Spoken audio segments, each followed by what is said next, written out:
Papa. Tuseme wote tumshukuru Mungu. Kwa utulivu tusikize homilia ya Mhashamu Askofu.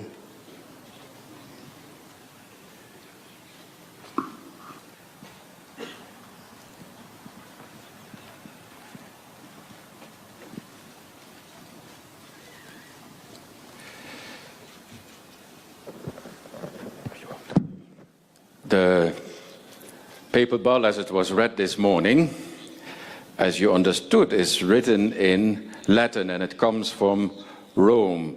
And it comes also in Latin to the nunciature. And so we have in one way or another to translate it, which is not always easy, though me, myself, and my secretary, Monsignor Luciano, are quite fluent in Latin, and Monsignor Luciano even more than me, but sometimes we sit like a day on translating that Latin because it's not for a first-class student, first-year student. You need to have a bit of practice to do that. And so when I've heard it again read today, I was very consoled because I thought, the way I struggle with Swahili, others struggle with Latin. So therefore, I feel a bit relaxed this morning. But we are not here to speak about Latin. Today, dear Monsignor Peter, we come because of you, because of this special day, as we are going to witness the Episcopal ordination of yet another Christian of the Church in Kenya. And I think that many of you know, and it was also here shown this morning, that Father Peter Kimani has been working for years as a chaplain in the prisons. He knows that world and its citizens inside out. In many ways, we, ordinary people, we try to stay away from prisons and from its inhabitants. We even fear going there. It is a system which for many is shrouded in darkness and mystery behind walls and barbed wire fences. It's not something that you would do for a Sunday outing. And if you go there to visit maybe your family or your friends, you even will reflect twice whether you should bring your children along. In old times, the prison was called a carcer or a dungeon. And it implies a very dark and sinister system that people really want to keep away from. In many ways, that concept of dungeon is, of course, also connected to our idea of purgatory or hell even. And let's face it, even if the prison is clean and provided with all kinds of facilities, a hell it remains. To be robbed of your freedom is always a difficult thing to accept. To be behind bars and in chains is not what the average person desires in his life. Father Peter Kimani comes from that kind of reality. He has worked there for many years, and he came to know the prisoners by name. He listened to their stories and came to understand their fear and frustrations. Yes, sure, some of the prisoners may have committed heinous crimes, but even they, the worst of criminals, have families, have children, have dreams, and even have good intentions. People can be murderers and rapists, but there are also many other things than that. That is what Peter Kimani came to know about those prisoners.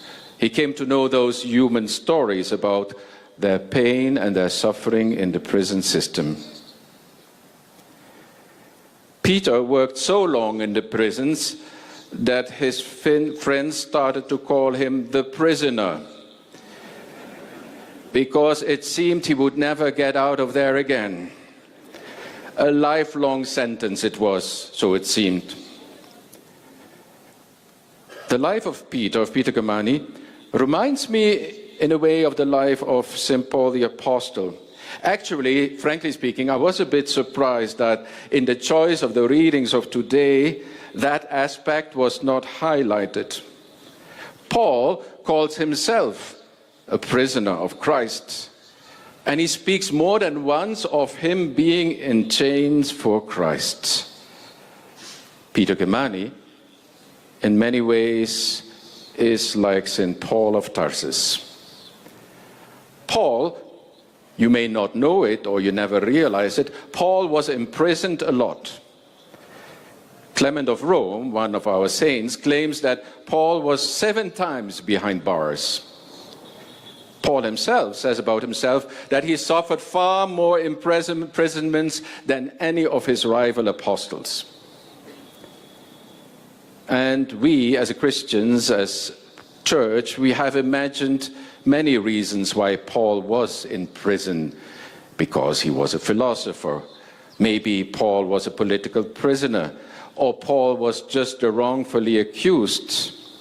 And Paul, the Roman citizen, had asked for a trial, and therefore he was taken to Rome to be there under house arrest. And finally, from there, he was executed, he was beheaded. Poor people, people without a stable residence, considered to be a public nuisance, bore the brunt of what we would call casual administrative violence, as well as short-term imprisonment under local magistrate who just want to keep the peace.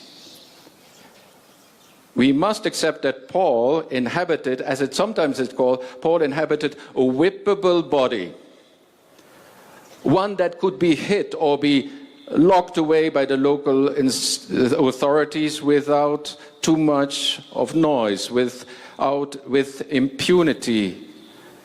You could imprison people very easily for some kind of vague accusation like disorderly conduct.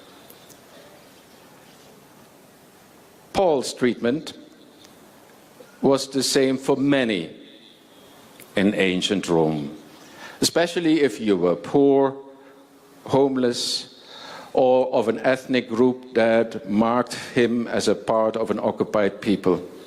Which is to say, Paul looked a lot like those who get over-policed and thrown into jail today, not only in Kenya, but all over the world. And even today, many of our judicial systems contribute to the same. Some of our people will be thrown into prison for relatively minor violations, while others, especially for crimes that involve more than 10 million shilling, or those who have powerful friends, they will never make it to prison. You might have committed a heinous crime, but you will be able to escape prison unscathed. There is a saying that the law is the same for everybody, but not everybody is the same for the law. The Church of Philippi provided resources to Paul, wanted to be with Paul during and after his incarceration. They wanted to meet his physical needs. They brought him to eat. They brought him clothing. They became like a social safety net. And the Philippians in that time sent a man called Epaphroditus to Paul to make sure that he had the means of surviving behind bars. And they wrote letters back and forth with Paul while he was in prison in that time. And they even prepared a guest room for him when he was finally released. These basic forms of support, sending visitors into prison, writing letters, opening our homes to people getting out of prison, are still basic needs, basic tasks that are needed today. Father Peter Kimani was involved in all this, and he could explain it much better than me. By the way, Holy Scripture doesn't make any attempt to prove the innocence of Paul as he is in prison, but rather his incarceration becomes like a place of special intimacy with Christ.